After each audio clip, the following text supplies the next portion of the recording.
Hey everyone, this is Zero Cat here, bringing another Magic Pioneer deck tech video. Today I'll be talking about Abzan Greasefang for you guys. As always, if you guys like these videos, please give it a like. Also, please think about subscribing to my YouTube channel. I mostly upload Pioneer content, deck tech, and versus videos, so if you like any of that, come check me out. Also, if you can give me a big favor, guys, to check out my other stuff in the description below, my Twitter and my Twitch, and follow those respectively. Other than that, let's go start talking about this deck. So this deck's pretty good. It's really fast. It's really quick. I'm gonna go over the deck and then I'll talk about what I think about it in the current meta. So let's talk about the lands first. It's 22 lands, which is pretty. I think it's okay. I think I'd probably put it up to 23, but it has, because it's 3-color deck. It's running a lot of dual lands. 3 Blue Marshes, 1 branch cloft pathway, 4 concealed courtyards, a dark board pathways, 3 godless shrines. 3 temple gardens, and then it runs 1 triome, the Asban colors obviously, 1 swamp, 1 Urborg, and 1 copy of the new abandoned mire card from Kawagawa. Now let's talk about the 1-drops. It is a blood fountain, which I think is really good in this deck, because what you want to do in this deck is kind of just have a really powerful artifact in your graveyard, a vehicle specifically, so that Greasefang can come out on turn 3 and just swing for the heavens. And with this blood fountain, you can easily do that on turn 2. Fatal Push for removal for such as a player also enables the turn 3, let's just say, kill combo. 3 Thought Seizers and 2 Traverse, which usually always hits in this deck pretty quickly, because you're putting as many cards in your graveyard. I think Asban is the perfect color combination to put as many cards in your graveyard as quickly as possible. 4 copies of Cedar Wayfinder, pretty self-explanatory as well. It mills 4 cards and get lands.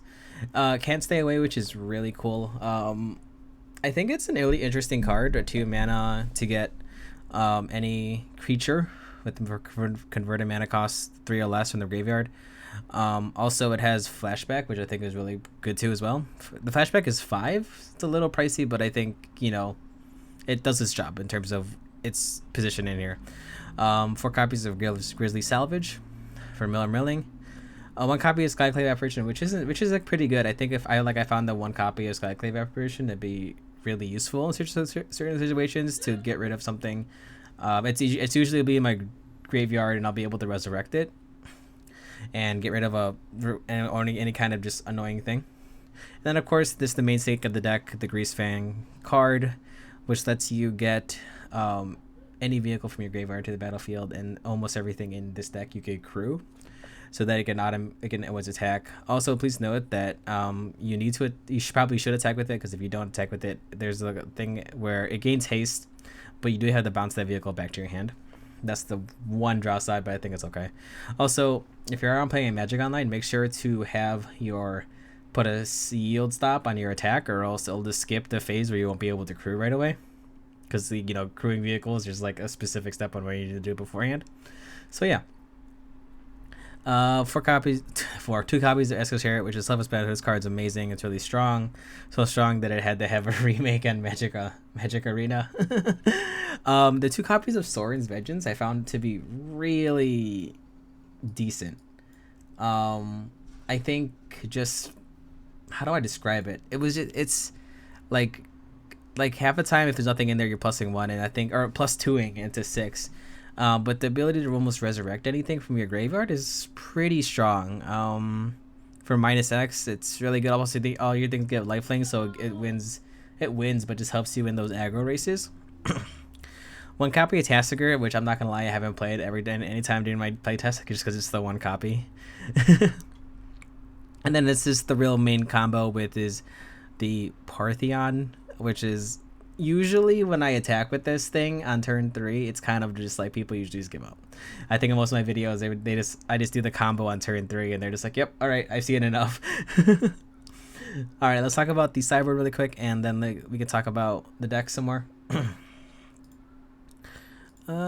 Yeah, so let's go. We have one additional copy of Thoughtseize for the control matchups. Collective Brutality, also really strong for what is mode, plus the things that you want to discard, because usually what you want to do is the card that you want to throw away those vehicles into the graveyard, so Collective Brutality is actually really good in this deck.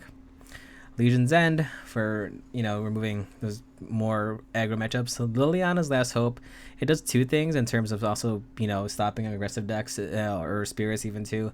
But the fact that you're milling also enables the deck as well.